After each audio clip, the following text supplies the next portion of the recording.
Anime, Reign of the Seven Spellblades. Continuing to episode 6, Oliver once again emphasizes to Nanao not to fall under the curse of Vera's eye. Oliver initiates the attack using his Tonitrus, which Vera counters with the same incantation. From that single incantation alone, Oliver can already perceive the significant disparity in their abilities. Next, it's Nanao's turn to strike with her sword. Vera acknowledges Nanao's exceptional swordsmanship skills. No wonder she was able to defeat the Garuda. However, Nanao still doesn't pay enough attention to her surroundings. Vera recites an earth mantra to trip Nanao. Just before Vera is about to attack her, Oliver intervenes with a flamma. Now Vera comprehends that Oliver is the one compensating for Nanao's weaknesses. Deep inside, Oliver can't believe that Vera can confront Nanao's swordsmanship prowess without being overwhelmed. Subsequently, Oliver launches another attack. He chants a Clippia's spell, creating an earthen wall right in front of Vera. Then, he employs impetus to topple the wall towards Vera. The combination of incantations crafted by Oliver surprises him. Nevertheless, Vera still manages to evade the recent assault. Without delay, Nanao attempts another strike against Vera. As the duel continues, Vera senses that she would be troubled in a serious sword fight against Nanao. Hence, Vera opts to rely more on her spells. She intones the Tonitrus incantation, with its wide-reaching lightning range. Obliged to do so, Oliver and Nanao take cover to avoid being hit by the lightning. Oliver notices a cluster of bottles near Vera. He then employs Frigor to shatter those bottles towards Vera. Thanks to this, Vera's attack comes to a halt. Suddenly, Nanao approaches Vera from behind to attack. Unfortunately, she stumbles due to stepping on the floor that Vera had weakened. Without hesitation, Vera chants Flamma into the hole where Nanao is situated. Nonetheless, Nanao manages to escape the blaze and charges towards Vera. With agility, Vera distances herself while chanting impetus. Unexpectedly, somehow, she manages to deflect the wind attacking Nanao aside. Oliver, who witnesses this, is equally surprised, just as Vera is. In fact, Oliver even believes that Nanao herself might not be aware of how she did it. Nanao had just detected the incantation through her katana and deflected it to the side. Perhaps she considers the katana an extension of her own body. Vera wants to see once more what Nanao is capable of. Subsequently, Vera recites a massive Flamma spell toward Nanao. Simultaneously with Oliver, Nanao combines her Flamma incantation as well to withstand Vera's attack. Observing this, Vera feels genuinely amused. In reality, she only regards the two of them as an added bonus from capturing Katie. After discussing their plan, Oliver and Nanao continue their assault. Previously, Oliver had enchanted a table with an elastic spell. Nanao then uses the table as a springboard.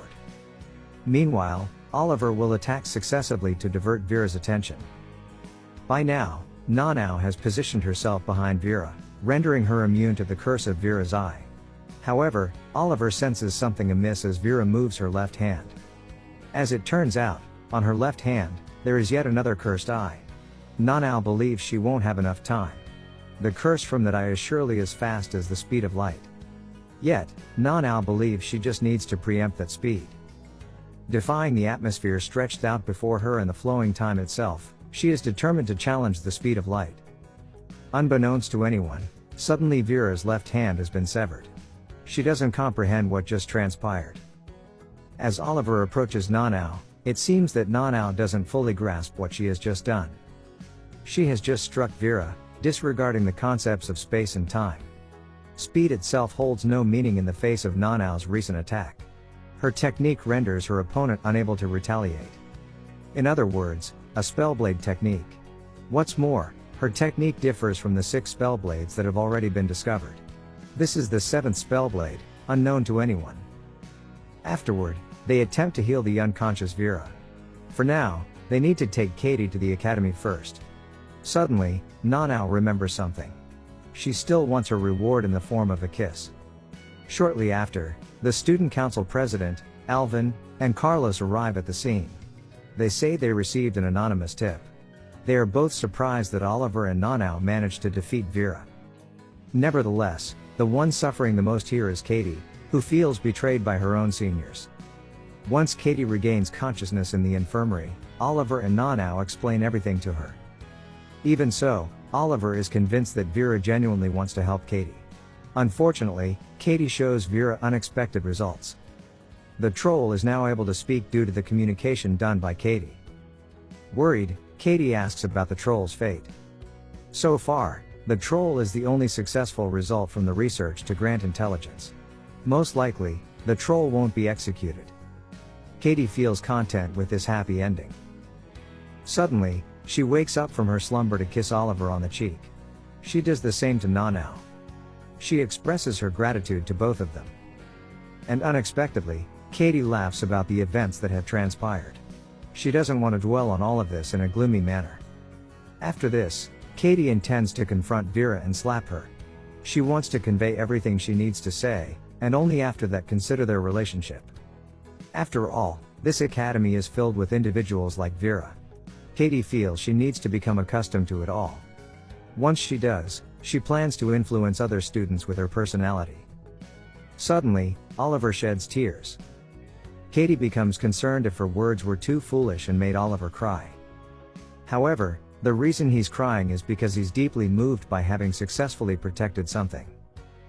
After school hours ended, Oliver and his friends walked down the corridor. Somehow, Mr. Darius appeared to be blocking their way. As he approached, Darius said he wanted to talk to Oliver about something. Following the request, Oliver went to meet with Darius. They walked through a labyrinth to reach a certain place. During the journey, Mr. Darius was able to defeat a monster stronger than the Garuda without using any incantations. Afterward, they arrived at what seemed to be a ritual site. As Mr. Darius suspected, there was a still open magical gate there. He proceeded to close the gate. Then, out of the blue, Oliver asked if Darius was already aware of the troll's condition. At that time, Darius seemed very eager to execute the troll. However, he wasn't responsible for magical creatures. Oliver suspected that Darius wanted to eliminate evidence. Oliver investigated and found out that Darius was the one supplying half-human creatures to Vera. Nevertheless, Oliver still didn't understand why Darius supported Vera's research. Darius answered that he wanted to eradicate the foolishness of the human species. Since ancient times, humans have always been composed of 10% intelligent individuals and 90% fools. In order to eliminate this, Darius wanted to add something to the human intellect. In other words, he aimed to grant the same intelligence to half-humans as well. Then, Darius offered Oliver to assist him. Darius regarded Oliver as a student lacking special talents, a type of magician who would not succeed. According to Darius, someone who can excel at everything, like Oliver, is well suited to be an assistant.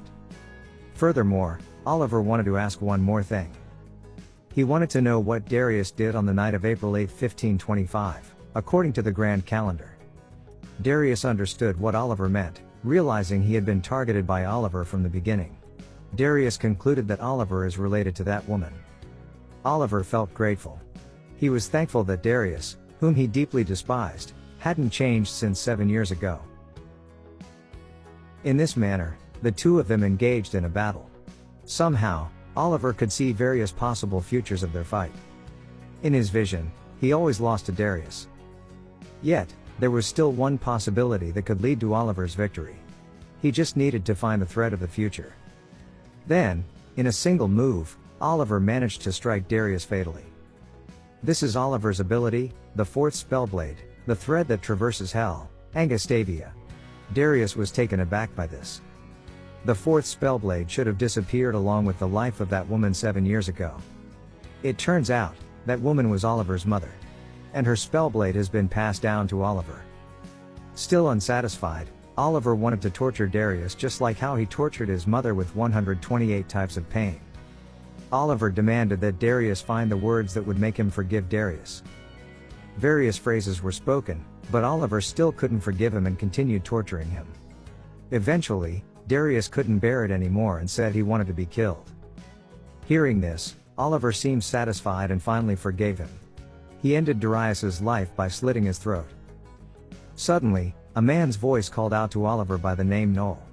The man was Gwyn, Oliver's cousin, and he was accompanied by Shannon.